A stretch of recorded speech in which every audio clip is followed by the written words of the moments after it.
beginnt wie jede Nacht. Ein stilles Feuer mitten im Wald. Nur das Knistern und deine Gedanken.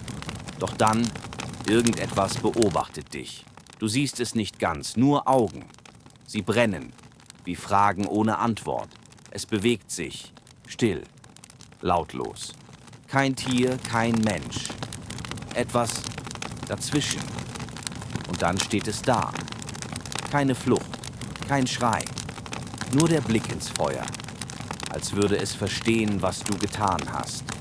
Wenn du ihn siehst, sieht er dich längst.